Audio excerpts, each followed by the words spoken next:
नमस्कार मित्रांनो, स्वागत आहे आपलं। आज आपण मार्गशीर्ष महिन्यातील गुरुवारची अतिशय सुंदर व जीवनाचा सार सांगणारी कहाणी ऐकणार आहे। तर चला वेळ न घालवता लवकर सुरू करूया। महालक्ष्मी गुरुवार व्रतकथा। श्री लक्ष्मीची कृपा आपल्यावर व्हावी, तिने आपल्या घरात सतत वास करावा, पैसा, शांती, समाधान घरात नांदावे म्हणून श्री महालक्ष्मीचे व्रत करतात। हे व्रत केल्याने मनातल्या सर्व इच्छा पूर्ण होतात। श्री महालक्ष्मीची अनेक नावे, अनेक रूपे आहेत। पार्वती, सिंधुकन्या, महालक्ष्मी, लक्ष्मी, राजलक्ष्मी, गृहलक्ष्मी, सावित्री, राधिका, रासेश्वरी, चंद्रा, गिरिजा, पद्मा, मालती, सुशीला अशा विविध नावांनी श्री महालक्ष्मी ओळखली जाते। अशा या सर्वांभूती असलेल्या श्री महालक्ष्मीची ध्यानी घ्यावी अशी ही कहाणी आहे, द्वापार युगातली। आपल्या भारतातील सौराष्ट्र देशात घडलेली। तेथे एक राजा राज्य करीत होता। त्याचे नाव भद्रश्रवा। तो शूर होता, दयाळू होता, प्रजादक्ष होता। 4 वेद, 6 शास्त्रे, 18 पुराणे यांचे ज्ञान त्याला होते। अशा त्या राजाच्या राणीचे नाव होते सुरतचंद्रिका। राणी रूपाने सुंदर होती, सुलक्षणी होती आणि पतिनिष्ठ होती। त्यांना एकूण 8 अपत्ये होती, 7 पुत्र आणि त्यांच्यानंतर झालेली 1 कन्या। राजा राणीने कन्येचे नाव श्यामबाला ठेवले होते। एकदा देवीच्या मनात आले, आपण राजाच्या राजप्रासादी राहावे। त्याने राजा आणखी सुखी होईल, प्रजेलाही तो आणखी सुख देईल। गरीबाकडे राहिले तर सगळ्या संपत्तीचा तो एकटाच उपभोग घेईल। म्हणून देवीने एका म्हातारीचं रूप घेतले। फाटकी वस्त्रे ल्यानी, आधारासाठी काठी घेतली आणि काठी टेकत टेकत ती राणीच्या महालाच्या दाराशी आली। तिला पाहताच एक दासी पुढे आली। तिने म्हातारीला विचारले, कोण ग बाई तू? कुठून आलीस? काय काम काढलंस? तुझं नाव काय? गाव काय? काय हवं तुला? म्हातारीचे रूप घेतलेली श्री महालक्ष्मी म्हणाली, माझं नाव कमलाबाई, द्वारकेला राहते मी।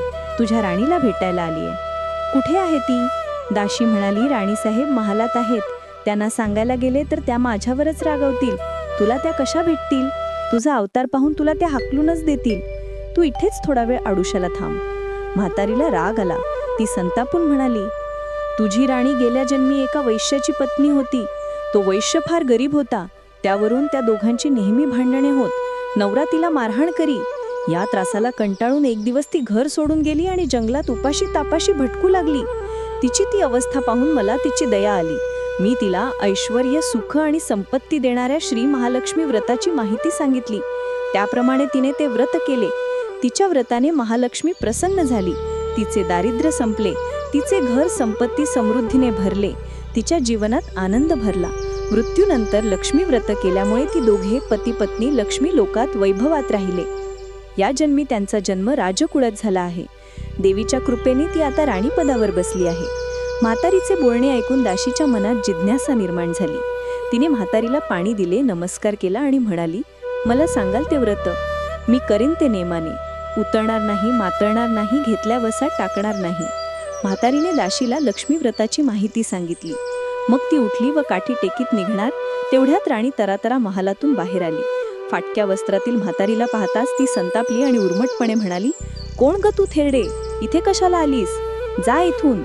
तिने पुढे होऊन म्हातारीला घालवून दिले। ती म्हातारी म्हणजे प्रत्यक्ष महालक्ष्मीच होती, हे राणीला कळले नाही। राणीचा तो उर्मटपणा पाहून महालक्ष्मीने तिथे न थांबता स्वस्थानी जाण्याचे ठरवले। राणीचा महाल सोडून म्हातारी निघणार, तोच एक मुलगी लगबगीने बाहेर आली। ती मुलगी होती राजकन्या श्यामबाला। तिने येऊन म्हातारीला नमस्कार केला आणि कळवळून म्हणाली, आजी रागावू नका, माझी आई चुकली, तिच्यासाठी मला क्षमा करा, मी तुमच्या पाया पडते। राजकन्येचे ते बोलणे ऐकून श्री महालक्ष्मीला तिची दया आली। तिने श्यामबालेला लक्ष्मी व्रताची माहिती सांगितली। तो दिवस मार्गशीर्ष महिन्यातला पहिला गुरुवार होता। पुढे त्या दासीने लक्ष्मी व्रत केले। तिची स्थिती सुधारली। दासी पण सोडून ती संसार सुखाने करू लागली। राजकन्या श्यामबालेनेही भक्तिभावाने सांगितल्याप्रमाणे महालक्ष्मी व्रत केले। सगळे नेम धर्म पाळून दर गुरुवारी तिने ते व्रत केले। शेवटच्या गुरुवारी उद्यापन केले। लवकरच श्यामबालाचा विवाह सिद्धेश्वर नावाच्या राजाच्या मालाधर नावाच्या राजपुत्राशी झाला। तिला राजवैभव मिळाले। लक्ष्मी व्रताच्या प्रभावाने तिचा संसार सुखासमाधानाचा चालू लागला। पण इकडे भद्रश्रवा व राणी चंद्रिका यांना हळूहळू वाईट दिवस दिसायला लागले। त्यांचे राज्य गेले, त्यांचे सगळे वैभव ऐश्वर्य लयाला गेले।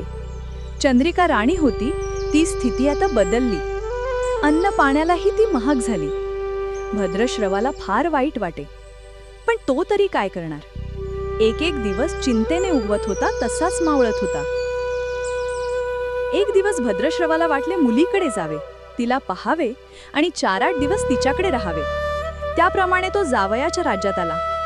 चालून चालून तो खूप दमला होता, म्हणून थोडा वेळ विश्रांती घेण्यासाठी तो एका नदीच्या काठी बसला. राणीची दासी नदीवर येत होती. तिने भद्रश्रवाला ओळखले. दासी धावत महालात गेली. राजाला बातमी सांगितली.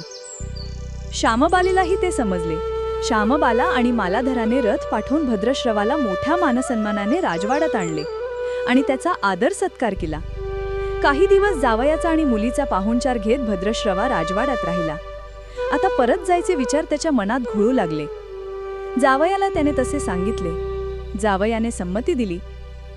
भद्रश्रवा परत जायला निघाला तेव्हा श्यामबालेने एक हंडा भरून धन पित्याला दिले. तो हंडा घेऊन भद्रश्रवा घरी आला. मुलीने धनाने भरलेला हंडा दिला आहे हे ऐकून सूरजचंद्रिकेचा आनंद गगनात मावेना. घाईघाईने तिने हंड्यावरचे झाकण काढले. आत पाहते तर काय, हंड्यात धन नव्हतेच, होते फक्त कोळसे. महालक्ष्मीच्या अवकृपेने हंड्यातल्या धनाचे कोळसे झाले होते. चंद्रिकेने कपाळावर हात मारून घेतला. भद्रश्रवा हा चमत्कार पाहून चकित झाला होता.